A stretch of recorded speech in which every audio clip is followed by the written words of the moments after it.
Hello friends, હું નિમેશ ચૌધરી મારી યુટ્યુબની નવી સિરીઝમાં આપનું સ્વાગત કરું છું. આજે આપણે જોઈશું unit 1 against the odds.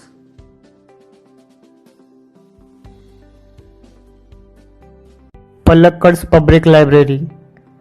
પલક્કડની public એટલે સાર્વજનિક લાઇબ્રેરી. ઇન કેરાલાની અંદર The Palakkad District Public Library has been up and running since September 2030. The Palakkad District Library કે જે પલક્કડ જિલ્લાનું સ્થાનિક ગ્રંથાલય છે, સપ્ટેમ્બર 2013થી ચાલે છે. અહીં હેઝ બીન અપનો મતલબ થશે ભૂતકાળના કોઈ નિશ્ચિત સમયથી શરૂ થવું. It is a fine modern library.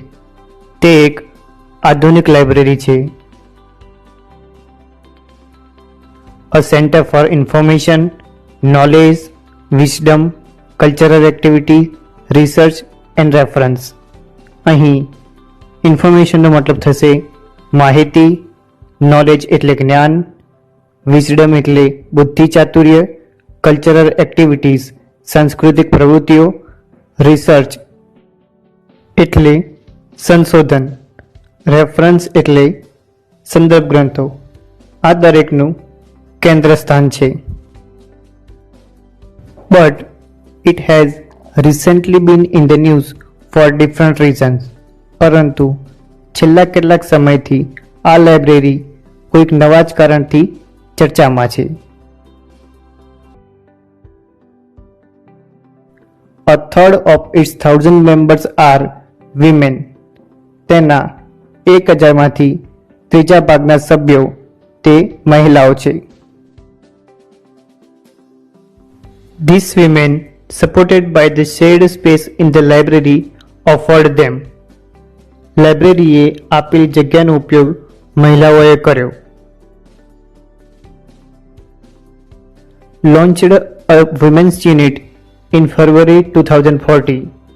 ફેબ્રુઆરી 2014માં મહિલા વિભાગ શરૂ કર્યો. The unit got together to discuss methods of the empowering women.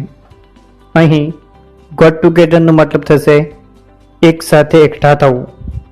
Discuss નો મતલબ થશે વાતચીત કરવી. મેથડ્સ એટલે પદ્ધતિઓ.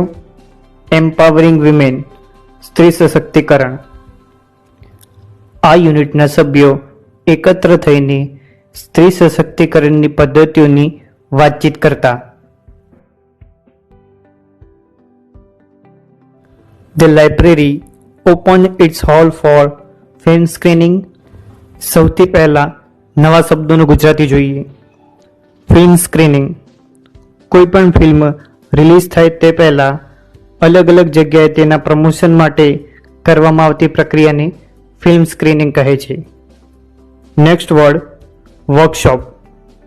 કોઈ પણ કાર્યને સુધારવા માટે એકઠા થઈને તેના પર કરવામાં આવતા આ કાર્યને વર્કશોપ કહે છે. હોમ ઇકોનોમિક્સ એટલે ઘરની આર્થિક વ્યવસ્થા. ગાર્ડનિંગ બાગાયત. ચાઇલ્ડ કેર બાળ ઉછેર. આર્ટ એટલે કલા. ફેમિલી કન્ફ્લિક્ટ એટલે કૌટુંબિક ઝઘડા. લીગલ ડિસ્પ્યુટ્સ એટલે કાયદાકીય તકરારો. પ્રોફેશનલ પ્રોબ્લેમ્સ એટલે વ્યવસાયિક મુશ્કેલીઓ. લાઇબ્રેરીના હોલ ફિલ્મની સ્ક્રીનિંગ માટે. ઘરની આર્થિક વ્યવસ્થા, બાગાયત, બાળ ઉછેર અને કલાઓ પર વર્કશોપ કરવા માટે. સ્ત્રીઓના કૌટુંબિક ઝઘડા કેવી રીતે સમેટવા, કાયદાકીય તકરારો અને વ્યવસાયિક મુશ્કેલીઓ માટે હંમેશા ખુલ્લા રાખવામાં આવતા. The secretary of the library pointed out that through reading, સેક્રેટરીએ કહ્યું મહિલાઓને વાંચનપૂર્વક આગળ આવવા માટે women would realize their own strength and forge a unity. અહીં રિયલાઇઝનો મતલબ થશે ઓળખવું. સ્ટ્રેન્થ એટલે તાકાત.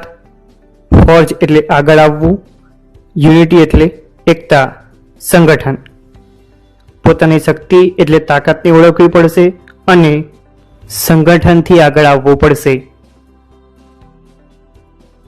ઇટ વોઝ નોટેડ ધેટ આ નોંધવામાં આવ્યું હતું કે the lending libraries of the earlier times were disappearing.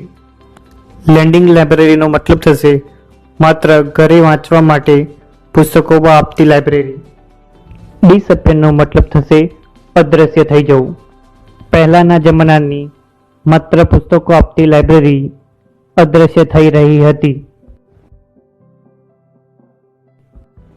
And present rural reading rooms were too often full of only male readers.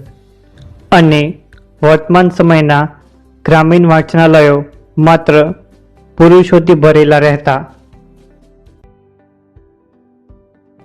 The unit discussed that યુનિટે ચર્ચા કરી કે if the once well-read women of Kerala continued to squander their hours in front of the television. અહીં સ્ક્વોન્ડરનો મતલબ થશે બગાડ કરવો અથવા વ્યય કરવો. જો કેરાલાની સારું વાંચનારી સ્ત્રીઓ પણ ટેલિવિઝનના સામે બેસીને પોતાના કલાકો આવી જ રીતે બગાડશે તો it would encourage a climate in which women are afraid to go out after a dark. તો એક સમય એવો પણ આવશે કે અંધારા પછી સ્ત્રીઓ બહાર જતા પણ ડરશે. So the unit has formulated plans on opening separate reading rooms for women. અહીં formulated નો મતલબ થશે બનાવવું. તેથી સ્ત્રીઓએ અલગ વાંચવાના ખંડ બનાવવાનું આયોજન કર્યું. પલક્કડ's district library stands tall as a beacon to encourage women's empowerment. પલક્કડની ડિસ્ટ્રિક્ટ લાઇબ્રેરી મક્કમતાથી ઊભા રહીને સ્ત્રી સશક્તિકરણ માટે બીજાને આશા આપનારું કામ કરે છે. Through classes, clubs, workshop and reading rooms. વિવિધ વર્ગો, ક્લબ, કાર્યશાળા અને વાચન ખંડો દ્વારા. And then there are the books which will provide the woman the strength. Provide એટલે આપવું. અને લાઇબ્રેરીની અંદર સારા પુસ્તકો છે જે મહિલાઓને તાકાત આપે છે. They need to make a good use of these opportunities. અહીં opportunities એટલે તકો અને તક આપે છે જેનો તે સારો ઉપયોગ કરે. સ્ટુડન્ટ્સ, અહીં આપણું પહેલું યુનિટ ખતમ થાય છે. આઈ હોપ પહેલા યુનિટના 3 ભાગમાં તમને બધી જ ખબર પડી ગઈ હશે. નેક્સ્ટ લેક્ચરમાં આપણે જોઈશું chapter number 2, The Human Robot. Thanks for watching. Bye for now.